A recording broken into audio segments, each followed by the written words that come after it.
This is going to be a fun-filled episode of the OverByte podcast. I saw a post today, though, that Ryan will find interesting. Apparently, as Mercy, if Reaper is like attacking someone, you will heal the Reaper faster if you damage boost them instead of healing them. Oh my god. That's amazing, actually. If Only if the Reaper can land his shots, though. Yeah, if the Reaper is shooting something with his current lifesteal and you're healing him, he'll have a total of 260 healing per second. If you are damage boosting him and he's hitting shots, it's 273 healing per second.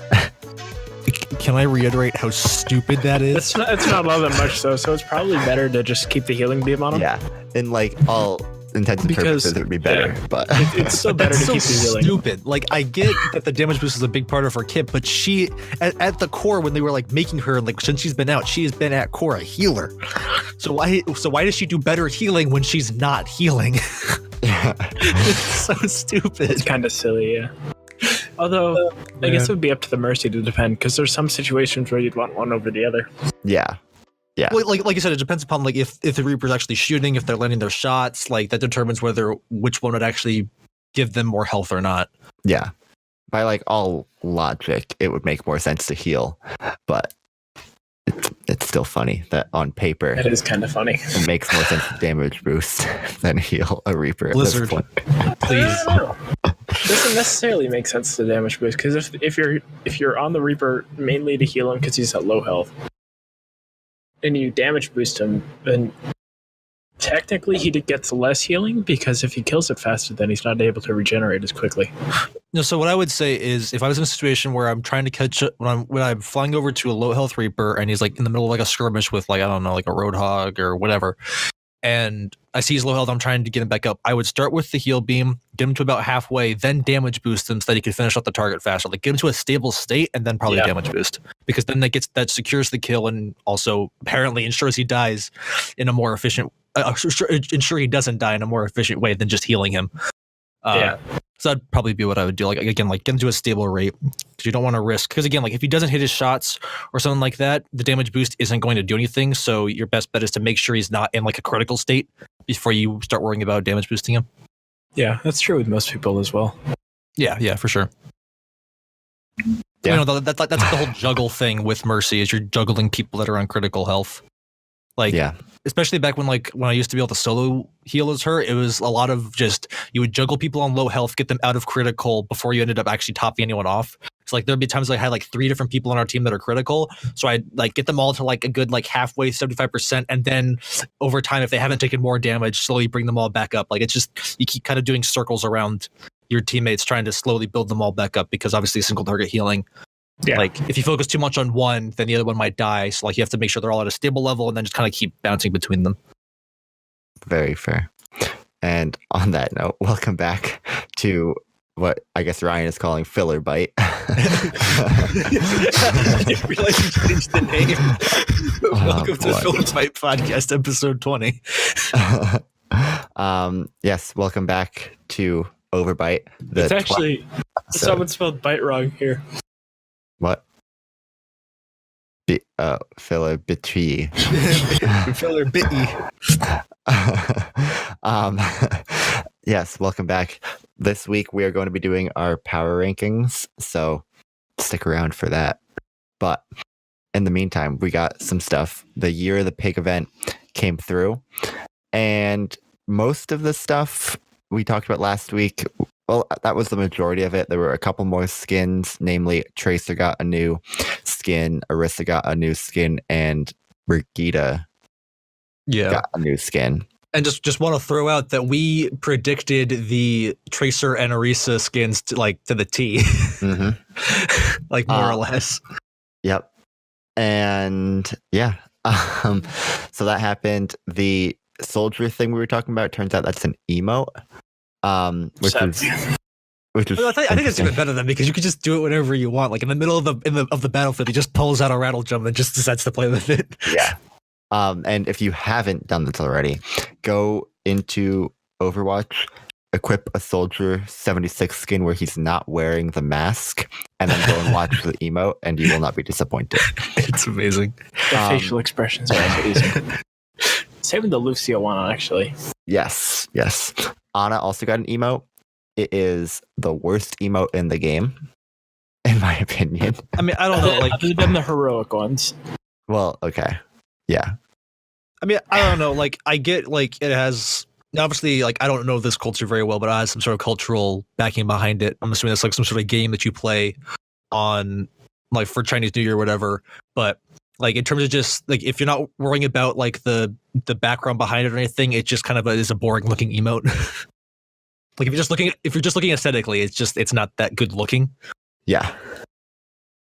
Literally what she does is she like takes out these 4 pieces of wood that have like writing on them and then throws them up in the air, and that's the whole thing. Unless she says looking up. yes. So I'm just looking up because I'm curious. Yut-Nori, which is what the emote's called, is a traditional board game played in Korea, especially during Korean New Year. Yeah, so it's some sort of board game. I'm trying to figure out what like the basis, like what you're trying to do in it is, but it's a board game. So she's playing a board game. But again, like if you're not worrying about like the backing of it and stuff, like I'm sure for a lot of people that like grew up with this, it's like, oh cool, she's playing that game I used to play like with my family. That's cool. But if you're just looking from like a straight up like, does the emote look cool? No, because it is just her throwing sticks on the ground. What is it with Ana emotes and tossing things into the play area? Everyone else like puts their stuff away neatly. Ana's just, I'm gonna leave this on the ground here. But to be fair, one of them is candy, and you know, Yeah. I'm okay with that being left in the play area. Fair enough. Yeah. So aesthetically, it's terrible, honestly. Then Luther got a highlight intro where he's playing drums effectively, and it's fantastic. It's pretty cool. I like it. And other than like sprays and voice lines, that is all we got. We got the same competitive CTF thing with a slight reskin of Busan. It's honestly barely even a reskin. Honestly, like I don't know. It doesn't look that different from what I can tell. I mean, I haven't played on Busan like a ton, but I don't know. It just feels like they kind of added like a few like, you know, lanterns and stuff like that, and maybe that's about it. I'm sure there might be more, but I don't see it personally. Yeah. And so that event is very disappointing. Again, we're disappointed by an event because they are not doing anything significant. Like they're just events are coming and going. They're basically the exact same thing as they were the year before. And it is really sad, and it makes me very angry that this is apparently going to be a trend, and we're now going to be coming up now. The next 2 events we have are Anniversary and Archives. If Archives doesn't have a new mode, I think Mikey's actually going to uninstall. Potentially. He's going to go straight to Blizzard HQ and like yell at Jeff Kaplan right in the face. He's going to do a raid IRL. Oh my god. But no, I do think they're going to bring something back because like I feel like, you know, like in the other events, like they haven't always brought in a new game mode each year. Like they didn't do it with this event. They didn't do it with Summer Games. Like for most of them, they don't do it, but they've shown that they do it. At least they show that they're planning on doing it for every Archives event, because at least based on like how involved the events have been, like in terms of giving story, it seems like they've kind of said this is going to be our big way of giving you story every year, or a big way of giving you story every year. So I feel like, well, first of all, it'd be a terrible mistake if they did not do that. Everyone would be pissed off about that.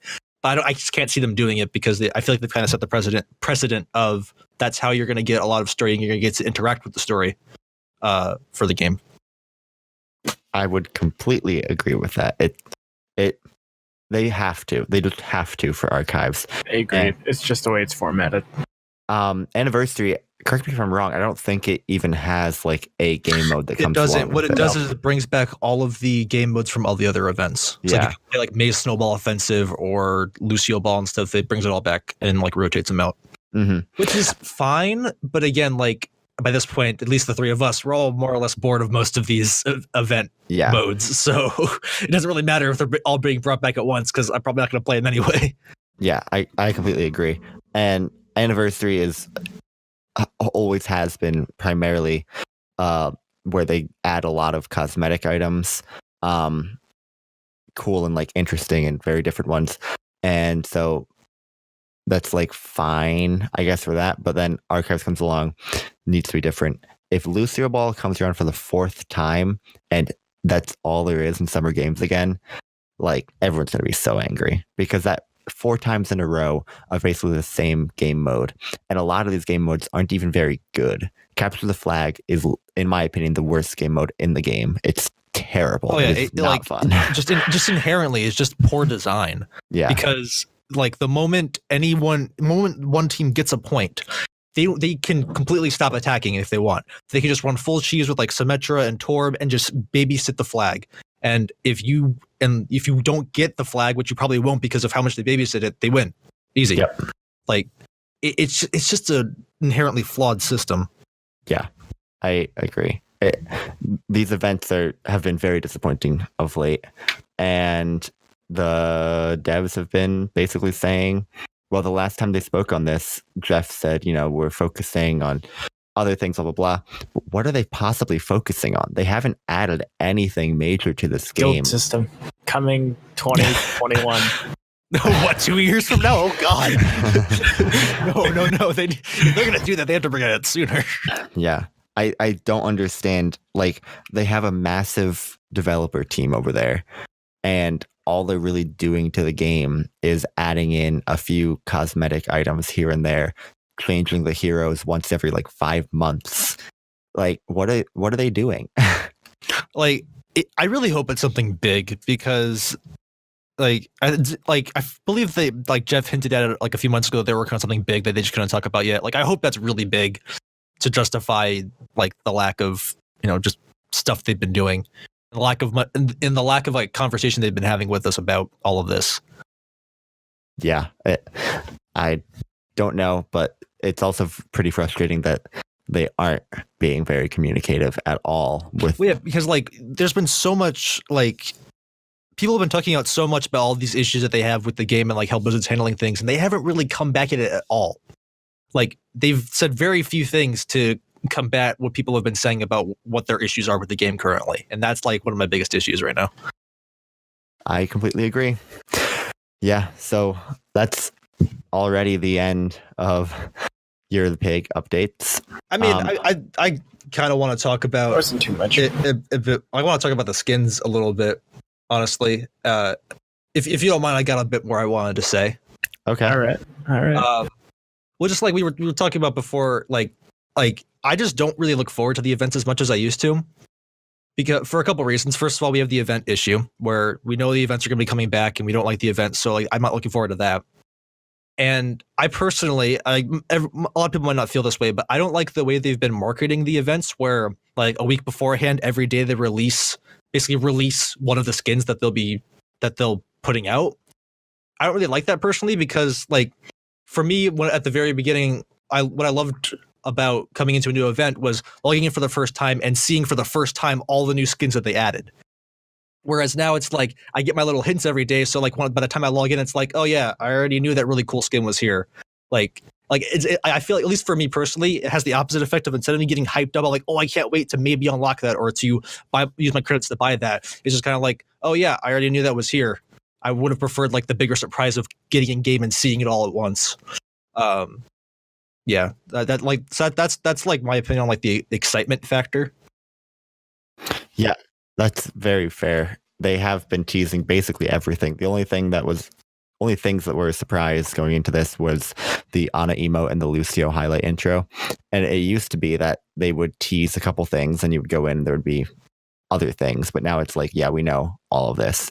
And it does take away from the excitement of the whole. Because at this point, that's all these events are offering us. They're not offering any significant changes to game modes. They're not offering like anything besides these cosmetic items. So if you already know all of them, like it's kind of boring. Yeah, I would agree with that completely, Eric. And yeah, I mean, like I feel like I bring this up every event, but I feel like it's also still important to bring up of they keep giving the same people skins. And while from one perspective, I do understand why they do it, because there are characters that like just inherently kind of fit the design that they're going for the event better. Like I get that Reinhardt, just with his like like the fact that he's a big boy and he wields a hammer and everything. Like he fits a lot of the aesthetic for like a Chinese New Year event. But like still, they need to try to add a bit more variety in terms of the heroes they give skins to. Because if you just look at this event alone, Reinhardt now has 2 legendary skins from this event that's only been going on for 3 years. Zen has 2 legendary skins. Tracer has a rare and a legendary.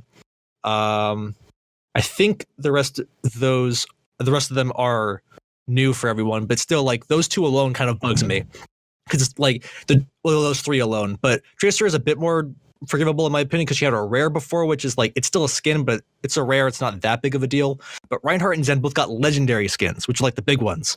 Like I just I don't know. That kind of stuff just bugs me. Because again, like I get it from a design perspective, but like at least try to push it out to other characters. Because a lot of these characters that even though, like I said, Reinhardt fits with the design of Chinese New Year, he's getting other skins in other events still. And like Zen's getting other events and other skins in other events still and stuff. It's like spread the love a bit more, please. I agree. They need to spread it out a lot more because the same people do keep getting things, and there's really no reason for that. Why they like there is no valid reason for that. Plus, Zarya still only has 1 good skin. Yeah, the totally 80s. What the heck? Oh no! Just shuts it down immediately. No, we're not doing that one. Yeah. So yeah, they really do need to mix it up a lot more. They have no reason to not be mixing it up. Like I can't think of any valid one. I mean, yeah, the people they're giving them to are popular heroes, but at the same time, every hero gets playtime, no matter what. And they seem to like to give skins to Torbjorn and Symmetra, who are not popular heroes. Yeah, exactly. So it's like they go really weird. They go for the really extreme cases. Like they go for either the ones that everyone loves or the ones that are very niche and not a lot of people will play. They don't give them to like the mid-tier people that often. I don't know. Let's see. Like I'm just trying to scroll through the list right now and see who hasn't gotten a skin in a while. It's been a while since Doomfist has gotten one. Yep. Let's see here. Well, he got one on Halloween actually. Doomfist. Oh, right, he did get Doomfist. So that's a bit more recent than you'd think. Let's see. Who else here? I don't think Anna's gotten much. She had well, but there was Bastet. Yeah, so I guess she got the event. Yeah. Which is okay. It's not terrible, but even that's also a rare. Like, I think about this in the context of the legendaries because like the rares or whatever. That's why I said the Tracer getting a legendary didn't bother me as much because all she did was got a rare 2 years ago. And it's like rare is like it's a skin, but like rares are obviously just like recolorings more or less of the base skin, so it's nothing that crazy. I think you mean epic. Oh, epic. Sorry, it's same thing. Rare is blue. Oh, rare is blue. Yeah, interesting. Okay, sorry about that. So epic. So like my main focus here is like thinking about people that got legendaries because those are the big ones. That like in my opinion, that's kind of how you know who they're focusing on if they're getting legendary skins. Yeah, so like there are people that haven't really gotten much in the legendary department in quite a while. Yeah, that's very true, and they should try and do a better job of that, especially with Anniversary coming up next, because that's where they do a lot of legendary skins and stuff. So. And like Anniversary, I feel like they have pretty much no excuse to not give some to the people that they don't give love to that often. Because like I said, with like event like this where it's very themed, especially you see they went with a theme of like all these people were like people in Chinese history and stuff. I get that like if you're trying to go for that, only certain people will fit the mold that you're trying to fill. But something like Anniversary, there is no like guidelines. There's no box you have to put everything into. Like you can literally go anywhere you want. So I don't see why you can't just give some of the people that don't have a lot of skins an actual good skin. Very true. Yeah. All right. So now moving into PrOverwatch. Last week we discussed Raider and his firing from the Florida Mayhem and how Swoosh responded to that. Raider actually had a tweet thread about that as well, so I feel it's only fair that we cover his side of it as well. So here's what he had to say. It's in a total of 5 tweets. He said, I'm going to talk a little bit about that argument today. I joined the team around stage 2. Not long after I came in, my head coach had to rest for health reasons. It was very difficult for me to handle 2 games a week alone. I should have helped each player, but I was only concerned about the strategic aspect. I think it's my fault that I don't take care of the players. It was very difficult for me to work alone, and I'm sorry for the players who hurt my pride. English wasn't his first language, so I'm thinking he meant the players, he hurt their pride. He goes on to say, no excuse. I am very sorry for the players who were hurt by me. But one thing I want to say is that it was very hard for me to work alone. At the end of the league schedule, an interpreter came. Before that, there was conflict with my players because of my unskilled English. I will try really hard to fix our mistakes, and I will always cheer for Mayhem to do well. Which is interesting that Florida didn't even have a Korean interpreter until stage 4. And Raider wasn't the only Korean coach on the team. How did they think that was going to work? This just, I think, stems back to Florida in all ways was just understaffed last season. They didn't have the players. They apparently didn't have the coaching staff or the support staff of the translators and stuff. And I don't know, that's just ridiculous. Again, what is their thought process? Obviously, when we were talking about it before the podcast started, we always talked about what was Florida thinking when they only signed 6 players? But now that you bring that up, what the hell were they thinking not hiring a translator? That really doesn't make any sense. Yeah, seriously. That's only going to hurt you. Yeah, I don't understand how they could think, oh, we'll bring in a Korean coach, but he's not going to be able to communicate with our team at all. That'll work. So yes, I'm sure the truth, lies somewhere between Swoosh and Raider. I still don't think Raider's going to come back from this because of how his players went on to bash him.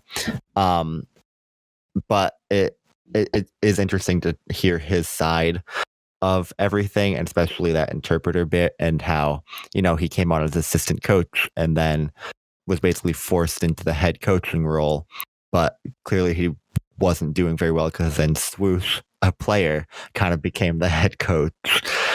So Florida was a mess last season, is what we're learning. We already knew that. What's interesting to me is that he doesn't acknowledge Swoosh at all. Mm-hmm. He's saying yes, I could have done a better job. But he doesn't acknowledge that Swoosh was taking over in the slightest bit. Mm-hmm. Yeah, that's fair. I feel like you probably should have mentioned something like that. Which leads me to the question of did he actually see this going on? And if he saw it going on, then why didn't he either attempt to help him out, back him up, kind of further progress, or kind of contact him in some way and try to get a hold of the situation? Yeah, that's true. I don't know. Yeah, the whole situation just makes Florida's management look very bad, and hopefully they can do better this season with basically a whole new roster, a whole new coaching staff, and hopefully they have a translator now. One can hope, honestly. I mean, if they don't, it might just be more of the same. But yeah, so that was interesting. Another interesting tweet I saw, the Overwatch League official Twitter tweeted and then deleted this tweet that says, quote, have we mentioned that this is the last opening week at Blizzard Arena ever? Which tells me their plan to have teams moving to their home cities is going along faster than they thought it would be, and Season 3 is back on the menu for home cities. Interesting. But they also haven't said anything about that. But I don't know, they deleted the tweet, presumably because they haven't made an announcement yet, but it's still weird. If that wasn't the case, why would they ever even draft that tweet in the first place? Well, and the fact that they deleted it always, in all these cases, when you delete something, it just raises more suspicion around it, because it obviously shows they were scared of people finding out about that tweet existing. Yeah. Well, it could mean that it's definitely on the agenda for them. They definitely want it to happen, but they may not be 100% sure about it as well. That could be what happens. I mean, if that's the case, though, was someone allowed to draft a tweet like that? Basically implies that. Just in case. I mean, if that's where they want to go, then like why not start preparing for it? I mean, well, I'm sure they're preparing for it, but I feel like that's the sort of tweet that would have come out after they made the reveal of, yes, season 3 will be the season where we're no more longer only at Blizzard Arena. It's going to be all over the world. Like, I don't know. Yeah, I like it must be like some sort of communication error or something. But like honestly, even then, like if you're whoever drafted that tweet, why would you think, the company hasn't officially announced this is happening, but you know what? I'm going to write this tweet that almost directly implies that it's going to be happening and send this out to everyone. Especially since the last communication on this topic we got was them saying, "Oh, by the way, it's not going to be season 3; it's going to be in the future." And now they're drafting this, so did their plans change? I know that like I've seen some people talking about potential venues for all the different teams, but the main problem isn't venues for the teams. Teams could figure that out. Like if they had to, they could figure that out. The problem is you only have 2 teams in Europe. You have, what is it now? 5 teams in East Asia, and the rest are in North America. But the 2 teams in Europe are at a clear disadvantage because they're going to have to travel much farther than everyone else. And it just feels to me they're going to have to either expand massively next year to get a lot more teams in Europe and even some more in Asia probably. Or it's just not going to be feasible from a travel perspective for these teams because you can't ask the Paris Eternal to go to Seoul one day, then Boston the next day, and then back to London. Like you can't ask them to do that. That's ridiculous. Well, yeah, like you raise a totally fair point, but honestly, like, I think that stems to everyone. The people in Asia, the people in North America. I mean, like the North Americans will obviously be traveling a little bit less because, like, since there's more teams in North America, they'll be traveling within there as opposed to having to go to like China or Paris all the time. But like the people in Asia all have to do it too, because although there's 5 teams there, there's still more in North America. So they're going to be traveling to North America a lot, which is not an easy trip. No, I mean, like this is a problem that we've brought up in the past when we've talked about the idea of home stadiums, how it's going to take a big toll on the players, and they must, like, if they're thinking about this being their goal in the long term, they must have some sort of system in place, or they're working on a system to put in place where they maybe space the games more between like how much you have to travel and stuff, so it gives players times to like adjust to the time zone or rest after a long trip and stuff like that. Like they obviously can't move into this new system with the current schedule they have of games. That just will not work. Yeah, I completely agree with that. And it's like the tweet was phrased as an advertisement for people to buy tickets. So I guess we'll see if they say anything as we get closer. But I mean, to be fair, an announcement like that, like, is a good chance if they were going to pick a day to announce it would be on opening day of the league. Like, fair.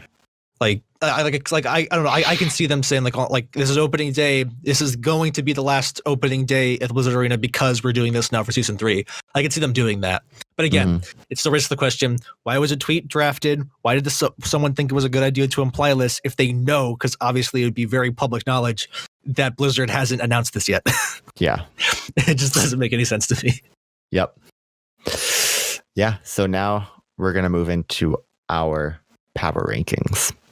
So all 3 of us did our own. I have seen all 3. Ryan and Eric have not seen each other's. I'm going to give you guys a slight spoiler. I'm going to say of Eric and Ryan's picks I would describe as bold. Oh, yeah. Hell yeah. You know it, man. Let's go. Kinkle Classic. So the way we're going to do this is we're going to go 5 at a time, starting at the bottom 5. We're going to list those 5 teams out. We're going to discuss why we have them there. And then we're going to keep moving up the list. So I will start for the bottom 5. At number 15, I have the Toronto Defiant. Number 16, I have the Shanghai. Oh, you're going top down of the bottom 5. Oh, yeah, I was Should we thinking do you were it going to the go 20 other to I 15. was gonna go. Okay, you know like what? Whatever. slowly build yourself up to one, like in backwards order. Yeah. Okay. Fair. Okay.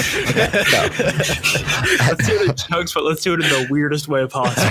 I'm going to start with 7, then jump over to 16, up to 2, We're then back actually, to 20. okay. we're actually going to do the bottom 5, but we're going to do the odd ones first and then the even ones. Okay, sorry, continue, Mikey. So, okay, in that case, number 20, the bottom of the league, I have the Chengdu Hunters. That shouldn't be a surprise to anyone. Everyone has them down there. Yeah. Yeah. 19, I have Washington Justice. 18, I have the Florida Mayhem. 17, I have the Guangzhou Charge. 16, I have the Shanghai Dragons. And 15, I have the Toronto Defiant. Yeah. I have like Interesting. reasoning behind. I have a lot of those in there as well. Yeah. Actually. I have reasoning behind all of these. If you want my full reasoning, as well as Eric and Ryan's, We should discuss reasoning afterwards. I think. yeah, I was saying I'm going to be tweeting out all these as well. Oh, So go ahead and take a look, and you'll get to see the full reasoning. But we're going to discuss it as well. My bottom 5.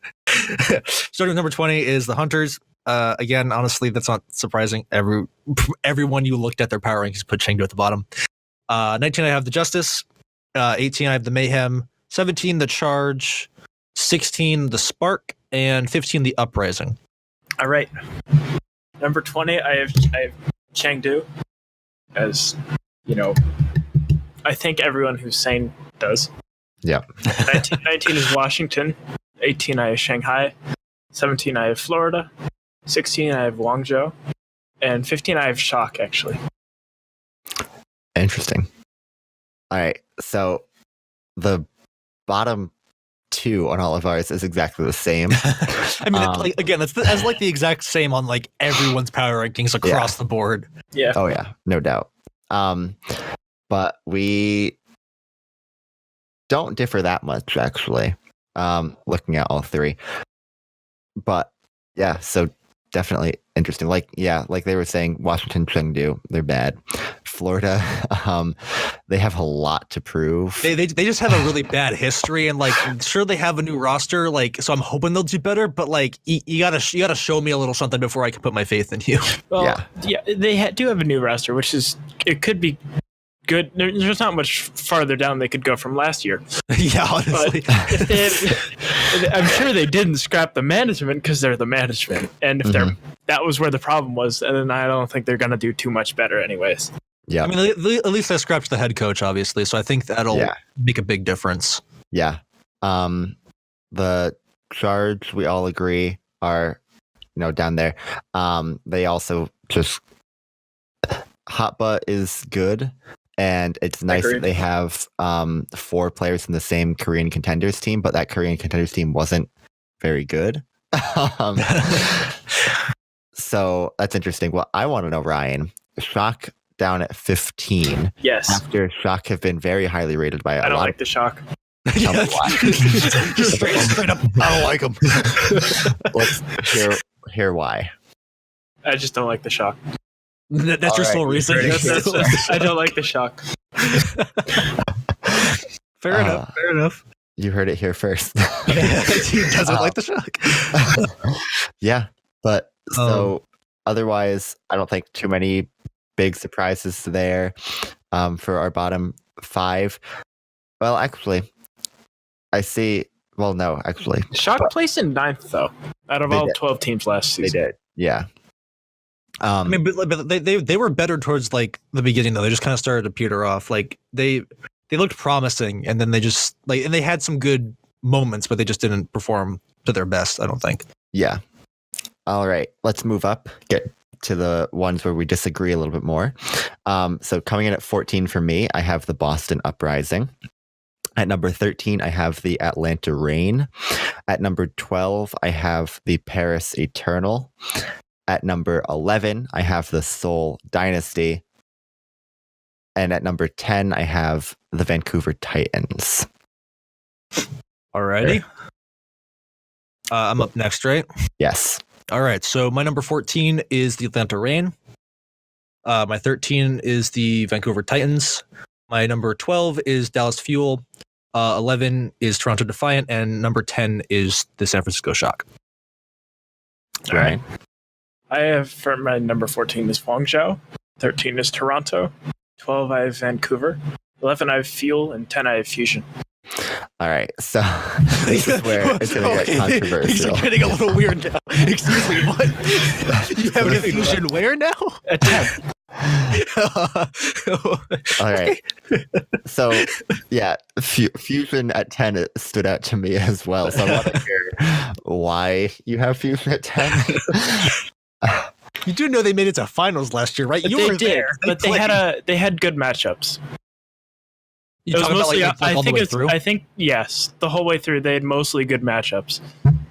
There wasn't too many places they've been hovering around mid rosters, except for pretty much stage 2, which is what kind of placed them in the finals in the first place.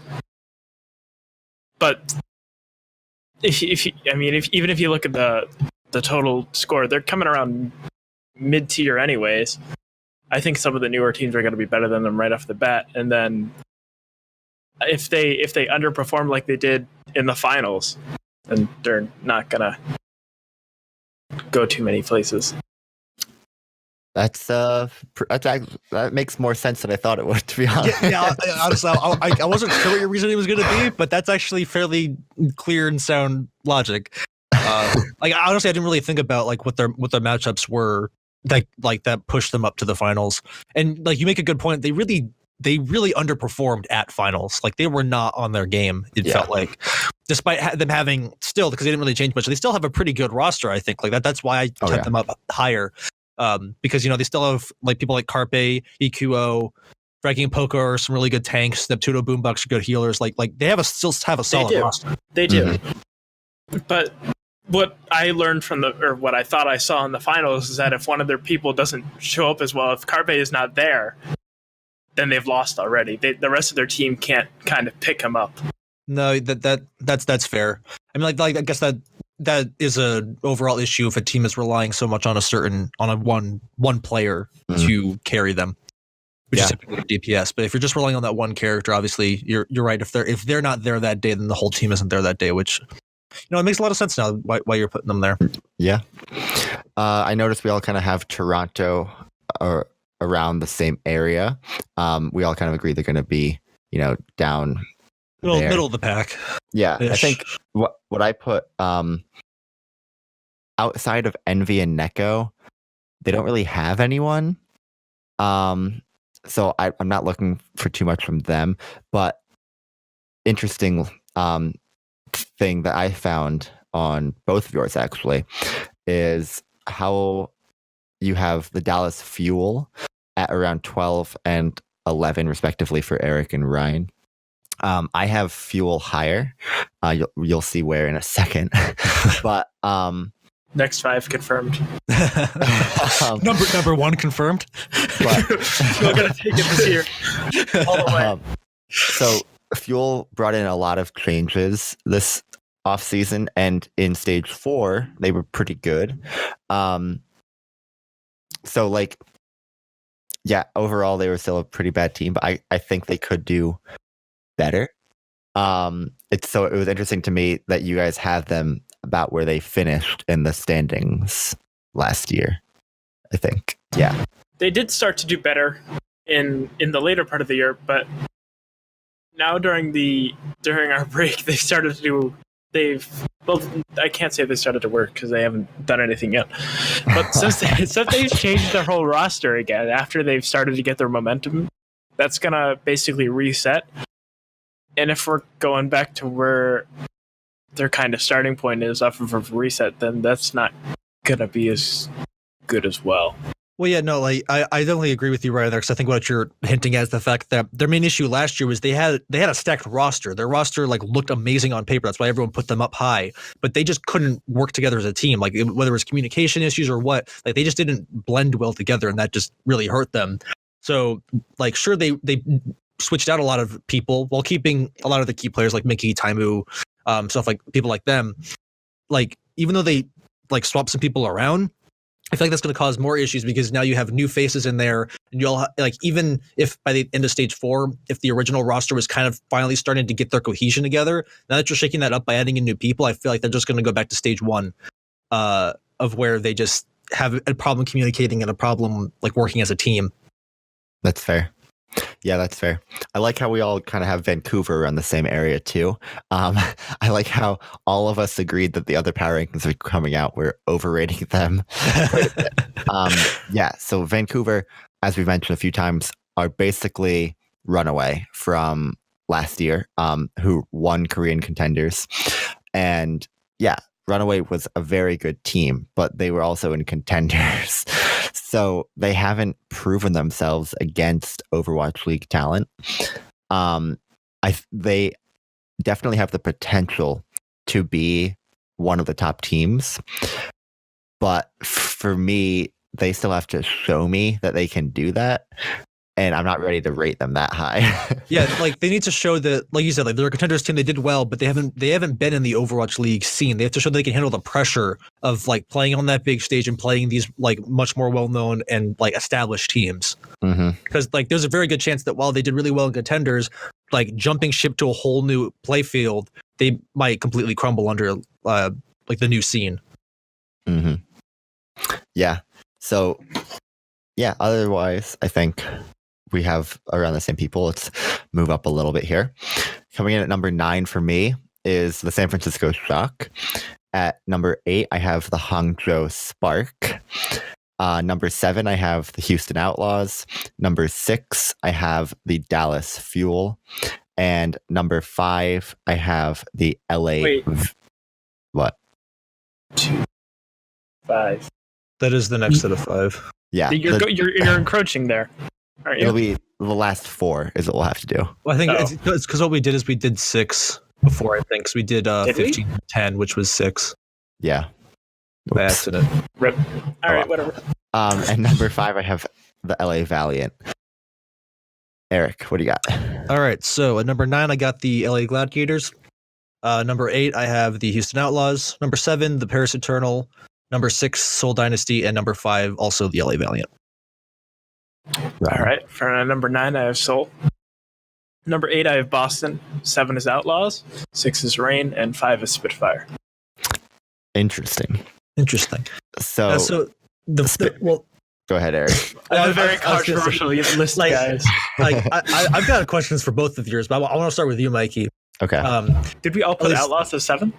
7 or 8. Mine's 8 for Outlaws. Okay. Yeah. So right around there. I forget where Ryan had them. I know I had them towards the bottom. You have Spark very high up on your list. I do. Yes. Why is that? So I have Spark at number 8, which is for me my highest rated expansion team. And honestly, I think they're their roster has some of the best raw talent in the league, I think. They have to prove that they can play together.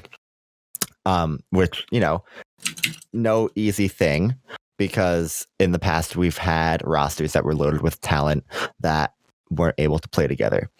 But the reason I like these guys so much, they have Guaoshu on their main tank, who was just a beast in the World Cup. They have Crystal as one of the DPS, Godsby, Rhea, Bazzi. All these people are very famous, very known Contenders players. They basically took some of the best players from Chinese and Korean Contenders, put them together on a team. And I think, like, you can make the argument, okay, but that's what Vancouver did, and I only have them at number 10. But the difference, Vancouver took a team that was really good and put them together and said, or they didn't put them together, they took a team that was really good and said, okay, you're our team now.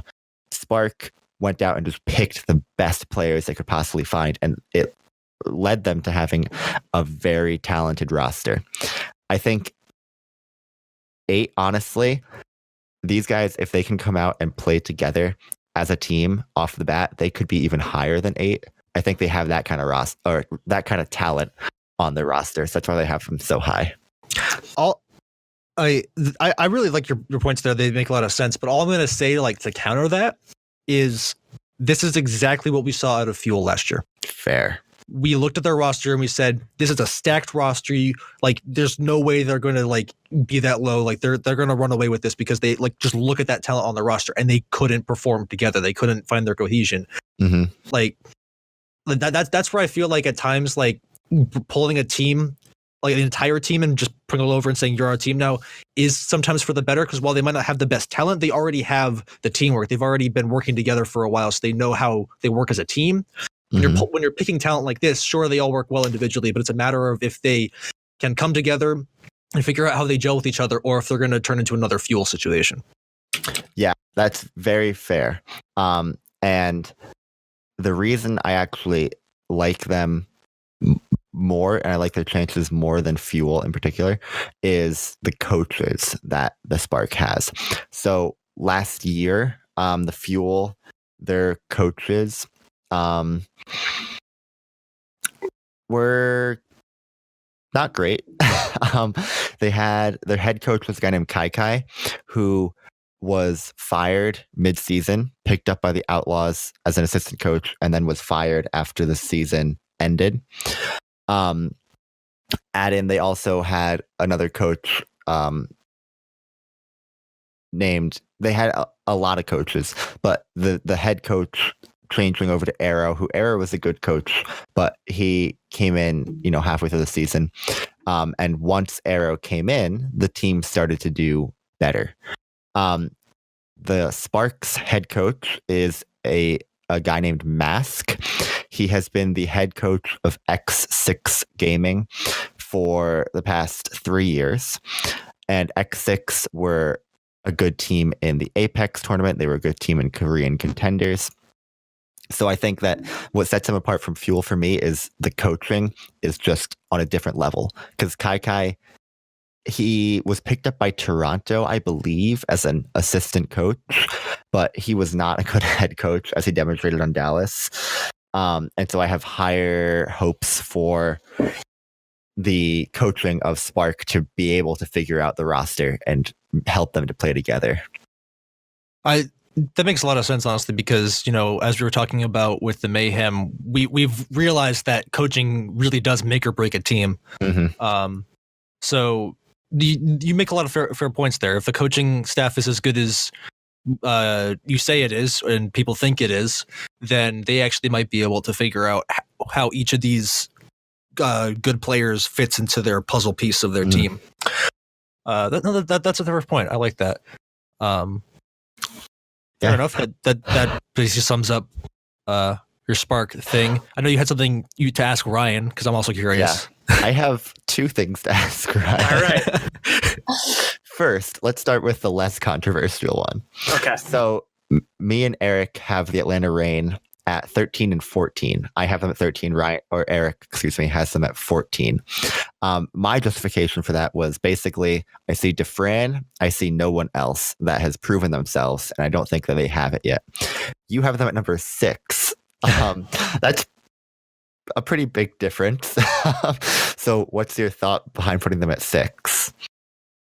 Well, firstly, they do have Defran, which is, in my opinion, a huge benefit, especially if he can show up, which means that I think that even if he isn't fully there on any given day, I think they'll still be able to do a decent amount, because if he's not there, then he's still not the worst player in the league. Fair. And so I think that's where they have a huge advantage. And whereas we may not have seen too many of these people on the team before, if they have and can learn to work around and play with the friend, then I think they're going to be able to do very well. All right, that's fair. Yeah, Defran, he is a huge He is benefit. a game changer, which he really is. Plus, add in, Ben Best in the PTR pickup games a couple weeks ago was looking pretty solid. But yeah, that's fair. The other question I had, I think this is one you have too, Eric. Oh, yeah. Spitfire at 5? Yeah. Question mark, champions of the league last season. It's actually a very similar story to Fusion. Okay. So what you're saying is all their matchups that brought them there? I'm not saying it's only their matchups. But if you're gonna look at it's in a similar vein, which they did have a couple good matches going in, and then champions of the league they went off up against Fusion on a bad day for Fusion. Mm-hmm. So, well, yes, they are champions. I'm also not seeing a whole lot of competition for them, which I would normally be seeing in my other top ranked teams. Basically, they did well stage 1, stage 2, and then they kind of dropped off 3, and then they dropped even further off 4. Fair. I guess that's fair, but at the same time, like you can't argue with their lineup. Like their lineup, No, I cannot. Like they have Prophet, they have Birdring, some of the best DPS in the league. They have Gesture, they have Fury, some of the best tanks in the league. Like Bedosin, Nuss, like great healers. Like they have a very, very solid lineup, which I think is a big thing that pushed them to finals. Like I didn't really think about this, but we can't ignore the matchups that all these teams had that helped push them to where they ended up in the finals of the season. But I feel like the lineup that they had and their just actual skill was a bigger proponent of why they got to finals. Personally, that's why I have them up higher. Yeah, I would like to take this opportunity right now to give a quick shout out to Andrew, who is inevitably screaming at his radio right now. True. I have a question for you, Eric. Yes. First of all, I want to point out we all have Outlaws at 7 or 8, which makes me very happy because I was worried that you guys were going to have them like way lower. I was debating it. No, man, you told me in your arguments before. Like they still have like their solid lineup. They haven't changed that much, and they weren't bad last season. Mm-hmm. Like so, I don't see a reason why they would go lower than, especially some of these expansion teams that are very untested. Yeah. I have a question for you though, Eric. Yeah. I see you have the Gladiators at number 9, which is surprising to me because they made the Pacific Division Championship last year. So why do you have them all the way down at 9? Honestly, I don't really know. Love the honesty. Maybe, I mean, Ryan came out flat out and just said, "I don't like the shock. That's why they're down there." I'm not going to lie that there's probably some sort of subconscious thing that told me they're the other LA team. They shouldn't be as good as Valiant. But I don't know. I feel like the people I put above them had a lot going for them as well. Mm-hmm.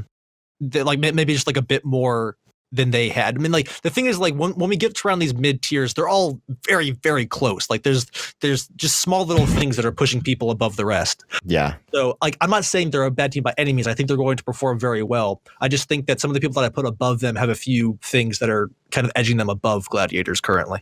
Fair. All right, we now get into our top 4, and we're going to take these one at a time. So we're all going to say our 4. We're going to give a quick piece of why we have them there, and we're going to discuss. So my number 4, I have the LA Gladiators. It's very different. Speaking of which. So the reason I have them there is because by the end of the season last year, they were really starting to show how strong of a team they were. Surf4 was really starting to come into his own. And then they bring in Decay and they bring in Roar, who I think are 2 of the best signings that any team had. So I think that they're going to be a really, really strong team. And so that's why I have them at number 4. Eric? That's fair. For number 4, I have the New York XL. Interesting. Yes. It'll be more apparent soon as to why they're not in the top 3. But obviously they're high up because they're the New York XL. Like everyone basically thought they were going to win the whole thing until they got kicked out during the playoffs. Mm-hmm. So, I mean, I feel like it's pretty obvious that they're going to be towards the top. So yeah, again, why they're not in the top 3 will become apparent soon. Don't worry. Yep. Fair. All right, Ryan, what you got? All right, I have Valiant as 4. Okay. Just as strong. Yeah, buddy. Yeah. Honestly, that's all the justification you need. Yeah. Anyone can have Valiant as like anywhere in the top 5 and be like, okay, that makes sense. Yeah, they were just strong. I mean, I personally like. I think maybe one of the things, even though obviously they're my team, like one of the things that kind of pulled me back from maybe putting them at number 4 was just the fact that they lost Soon, which was such a big key piece of their lineup, which hurt me so hard when I saw him leave. I mean, I was like, good for him. He's going to play for his home country, but like, come on, man. you're such a key piece of a team. But regardless, I still think they have a very, very solid lineup with the rest of the people they have. So I don't think they're going to have any problems. It's just like I probably would have put them at 4, if not maybe a bit higher. Who knows, if they still had Student on their team. Fair.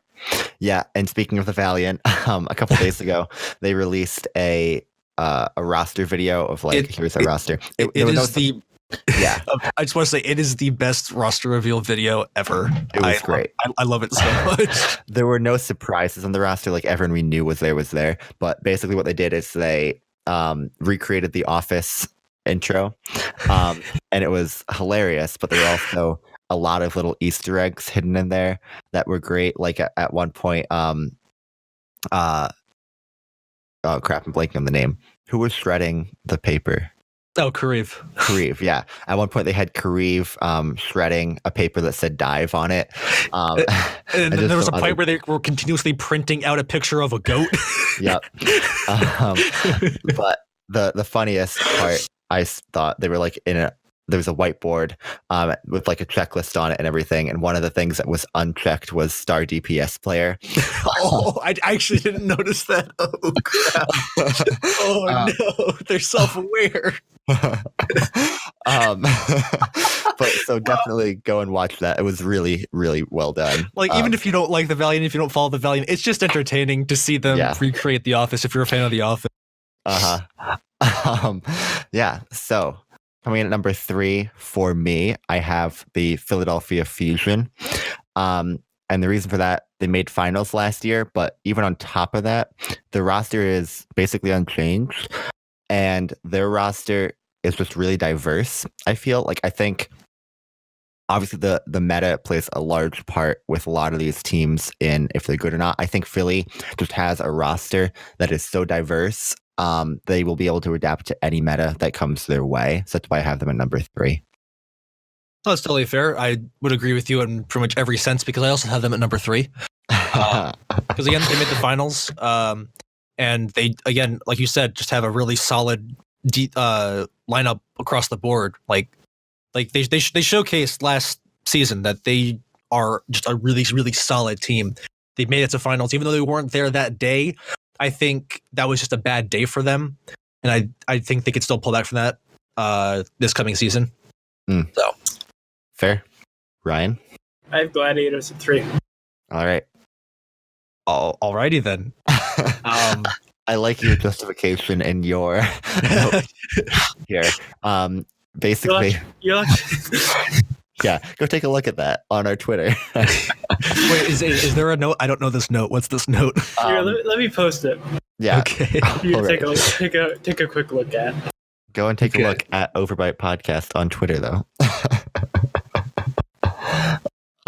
Yeah. So that's that. For number 2 for me, I have New York. Beautiful. So New York is my number 2 team. And I don't really need justification, I feel, for New York. But really quickly, I think they got better by bringing in Flower. But I think the really big thing that improved them was getting rid of Janice. I think Janice is, in my opinion, the most overrated main tank player in the league. And I think hot take, man, hot take. I think shipping him out to Washington was a really smart move, and that's how I think they improved the most this offseason. That's totally fair. Yeah, I get to it. My number 2 is the London Spitfire. How could they not be up here? They won the entire season last year, and they haven't really changed the roster up at all. They still have ridiculously solid lineup. Birdring, Prophet. As I was saying when I was trying to counter Ryan's argument of why he had him so low, they just have a really solid DPS, tank, and healer lineup. So I see no reason why they won't do well again. Mm-hmm. Ryan. I got Paris at number 2. Bold. No, yeah, that's a bold statement. Please elaborate on that one, my good sir. Roster is amazing. What? Yeah, they do have a very solid DPS line in Student Shatterburn out there in Paris. I mean, trying to think of something funnier to say, but I couldn't. So I just said Paris. That's interesting. Yeah, I think their roster definitely has the potential to be that good. The reason I had them lower is because they still haven't proven that they are that good. Yeah, that's interesting though. I think they're going to come out strong. All right. I mean, yeah, it's a matter of how well. I mean, Student Shadowburn should perform well, but I mean, just as a side note, we can't ignore the fact that they haven't said anything since they said, "Yeah, we're going to be benching Student Shadowburn for the first stage." That they're not going to be starting. I guess I think we talked about this a week or 2 weeks ago that they're probably going to change that now that the GOATS meta is kind of shifting away. But like, if they're still going to keep with that idea for the most part, like, I don't know if Nico and Danye can perform to the level that Paris needs them to. Fair. And like their tank lineup is pretty good, but I mean their healer lineup, which obviously isn't as important as DPS and tank in most regards, but that's not like the healer lineup is very unproven. So like they have the good things going with them, like, with their DPS mostly, but again, if they decide not to play Student Shadowburn, which I don't know why you wouldn't, but if they decide not to, I think that's going to hurt them a lot. And then obviously just, like anything, if you put all your faith and all your cards into like one or even two players, if they don't perform at their best, you're kind of screwed. So like that's why I had them like high, but not as high as you apparently, Ryan. I think they're going to come out big. Fair. Let's see. All right, and now the number one teams for all of us. Yes. For myself, I have the London Spitfire.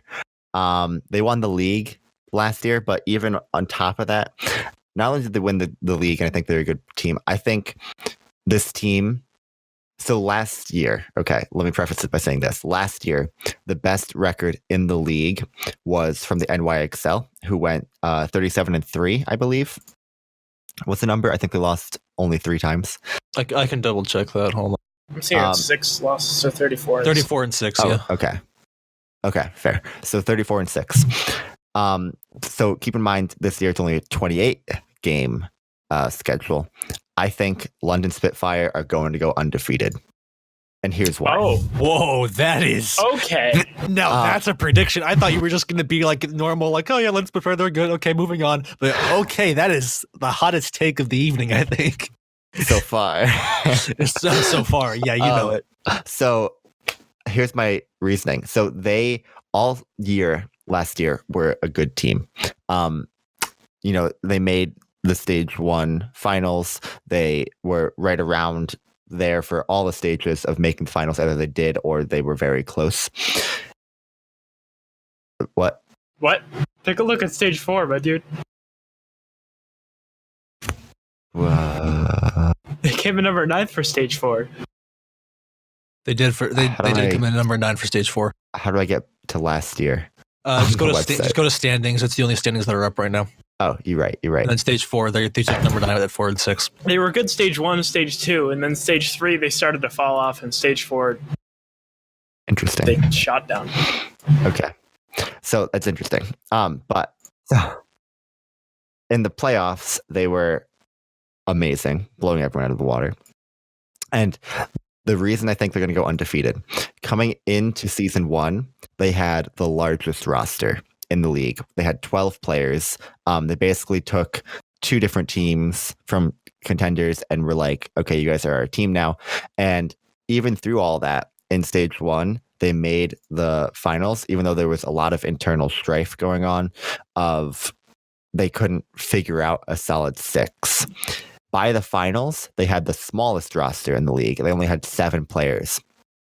They figured out who were their best people and just ran with them, and that's what carried them to the finals. Now they have 8 players. They brought in they lost Closer. He went to the Dallas Fuel, and they brought in Guard and Krillin. Guard is just a backup DPS, and Krillin is a backup support. But the reason I think they're going to go undefeated is they found that core 6 that absolutely humiliated Philadelphia in the finals, frankly. And so I think that core 6 is arguably the best core 6. Well, it is the best core 6, in my opinion, in the entire league. I think they have the best DPS line in the league. I think they have the best tank line in the league. And I think they have one of the best support lines in the league. I think Prophet and Birdring is just absolutely terrifying for any team they're going up against. And so I think they're going to go undefeated this season. I don't think they will win the finals, however, but that's another day. Whoa. All right. That's a very interesting 180. So they're not going to lose a single game during the normal season, but they're going to lose the finals. Correct. All right. That's very interesting. All right. That's a prophecy right there. Yeah. He's preaching it to the skies. As soon as they lose a game, I'm gonna shove it in your face. Well, yeah, we're bringing that up the moment we start the episode that after they lose, we're just, you and I are just going to be like, so Mikey, how'd that work out for you? All right. Well, it's not going to happen. So, all right. So we're actually now out of order here now. It was me, Eric, Ryan. I want Ryan to go first here. Because Eric has the hot take, that's why. Yeah, man. Because I have NYXL at the top. Because it's NYXL. Yeah. That's the only justification you need. Yeah, I mean, they according to the standings were number one in the league. They might not have won the finals, but they were number one in the league pretty substantially. So. Yep. All right, yeah. Eric, let us know you have it number one, please. Shanghai. So, my number one is the Shanghai Dragons. There we go. You know, guys, bold. Why? They were pulling a fast one on us last year. They were pulling a big juke on us. They're like, you know what? We're gonna make them all think we're bad, and then we're gonna completely wipe our lineup and come in, win the whole thing. All right. That's their plan. So they went 0-40, and now they're gonna go 28-0. No, now they're gonna go undefeated. So as soon as one of these, you want them to win one game, they're going to win 28 games. I see. Oh boy. I'm sure they'll win one game this year. I'm sure they will. So obviously, if it's not already prevalent, I did this for the memes. But I do legitimately think that with the whole new lineup and everything, with still keeping Giguri as a very solid off tank, I think they do have a really good chance to do well this league. I think they are going to learn from whatever mistakes they made last season, and I think they're going to be able to pull it back pretty heavily. Yeah, at least I hope so. I do definitely think they are going to be a better team this year. Like you said, they still have Giguri. They also still have Dia, who was one of the few bright spots for them last year. The thing I like most about this revamped roster is the fact that they were able to bring in a core 4 of Kongdu Panthera players from last season. They brought in Ding, who is one of their new DPS players. Young Jin, who is another one of their DPS players. Luffy, who is one of their support players, and Koma, who is their other support player. So I think Kongdu Panthera, I've mentioned them a few times on this show. Kongdu Panthera was one of the teams that was taken and put into the original roster of the London Spitfire last season. But then they just came out and were good again in contenders last season. Basically, they were able to rebuild the roster after having it completely taken away from them to come in second in Korean contenders to Runaway, who are the Vancouver Titans. So I do think that core could be really, really strong. All these people are going crazy over Vancouver being like, oh, Runaway, they won, Korean contenders are going to be so good. And then they are looking at basically the same thing in the case of Shanghai, taking the team that came in second, adding in Fearless, who is their new tank. He was on Element Mystic. And then the other one was Guardian and DM were the only other people who weren't on Kongdu Panthera. So I don't know why Shanghai is getting... I think it's just because of their result from last year. I think so as well. Has people going oh, they're going to be bad. They only have 2 players that were even on the team last year. So they could be really, really good is what I'm saying. like to a certain extent, like I think you should take into account like last season's results and everything. Like I think you should do that for people like the Dallas Field because they're 99% of them are like the same roster, so they could still have the same issues. But like they more or less wiped their entire roster, so like it's a whole new team. Like you can't hold them to like the same expectations as the other team that they were last year. I think that's kind of unfair. And with you mentioned the fact that like 4 of them are from Kungju Panthera, this goes back to the point that I've been saying throughout the whole episode is I think it is a very beneficial thing to have people pulling people from the same team because you already have that level of communication. Like now all you have to do is you have to rope in like Aguri and Fearless as their like main tank lineup to kind of work with the DPS and supports. But like, well, assuming I don't know if they're starting Youngjin and Deeding or not, but like all you have to do is you have to pull in a couple of the people that either were on the team previously or just weren't from Kungju Panthera. But you already have 4 people, 2 of which are your supports, which is a really big thing that the supports are communicative with each other. Like you already have a good level of teamwork there already, like built in, and I think that says a lot. Because as we saw with Dallas, if you don't have cohesion amongst your team, it completely ruins you. So the fact that they already have some built-in cohesion, I think, is going to really help. Yeah, and I should point out, so they didn't get the entire team from Kongju Panthera. One of the players, Choi Sehwan, is still on Kongju Panthera, who have actually since rebranded themselves to Team Griffin. But the other 2 players that they didn't get, it should be pointed out, were Decay and Roar. So those were the best 2 players on Team Kongdu.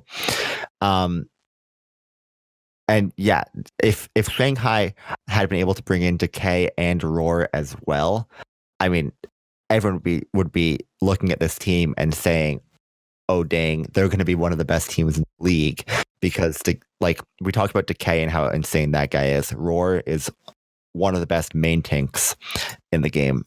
They're both now on Gladiators, which is why I like Gladiators so much. But so it should be pointed out that arguably the 2 best players on the team didn't sign with Shanghai, but you can't overlook the fact that it's still a core 4 of a really solid team. Now, I don't think I would take them number 1. Don't worry about it. They're gonna win the whole thing. I told you this is all just one big ruse. They lower your defenses, saying, "Oh, they didn't win a single game last year. Their team is trash." Any of these like teams coming in are going to go into a fight against Shanghai and be like, "It's Shanghai. Don't even worry about it." Like, you know what? Throw in the subs for this game. Let them get some experience, and then Shanghai's just going to whoop them. Like, smack them. Gonna drop them and get out of here. Then they're gonna win the finals. Like I tell you, it's gonna happen. It's gonna happen. Yeah. So I have them at number 16. But in my justification, you should note that I do point out the fact that they have 4 Kongju Panthera players, and I also point out that they have the potential to be a much higher team. If they if they were able to bring in Decay and Roar as well and have the entire Kongju Panthera team with Dia and Kaguri, I would have these people probably around number 8 or 9, maybe even higher, because I have Vancouver at number 10. It's essentially the same thing. So it essentially what I'm saying is this team, Kongju Panthera, was just under Runaway, who was a team that everyone went crazy for when they became Vancouver. Yes, they lost to Runaway in the finals. It wasn't a blowout or anything, but they did lose. Okay, fine. But these players are really, really good. And the only reason I have them so low is because they didn't get Decay and they didn't get Roar. And so they still do have to prove that they can be as good without Decay and Roar. But you're also coming in, you're going to have Gaguri on that team, you're going to have Dia on that team. Both no one to scoff at. The other additions were a little bit more underwhelming. Shanghai, basically, this is a long-winded way of saying, okay, everyone is rolling their eyes at Eric picking number 1, myself included. It is for the meme, of course.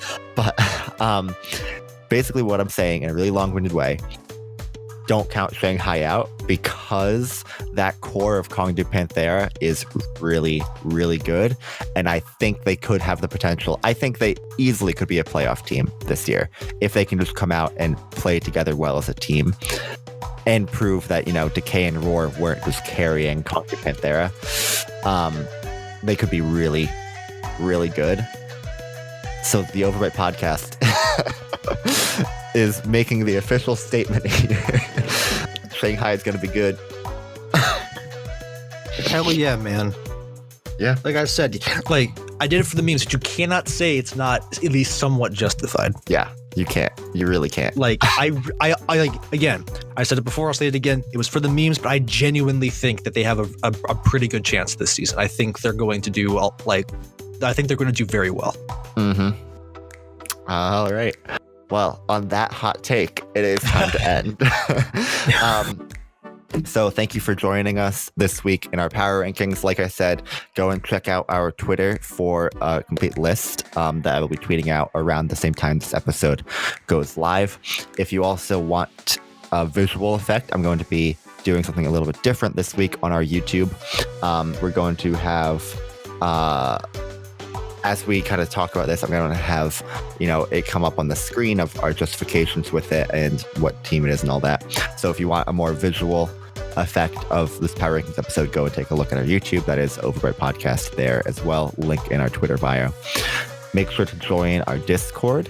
I see we got another addition in the past week. Arlena, hello and welcome to the OverByte Podcast Discord. Make sure you join as well, and we'll have some fun there. Oh, yeah. And I'm not forgetting anything. That's it. Yes, thank you for listening. This was an extra long episode. Mm-hmm. A lot longer than our usual episodes, but we had a lot to discuss. So, yep. And a lot of hot takes. Next week has the potential to be another light episode, so we already have some ideas for how to fill time if it comes to that, if we don't get anything major happening in the next week. So make sure to subscribe to us so that way you can see the episode next week as well. And we're quickly closing in on the Overwatch League starting up, and we're all very excited for that. Oh yes, countdown is ticking. It's only a couple weeks away, so 18 make sure days. That's like 2.5. Yeah, so make sure you subscribe to us, and we'll see you all next week. Have a good one, everyone. Yeah. What?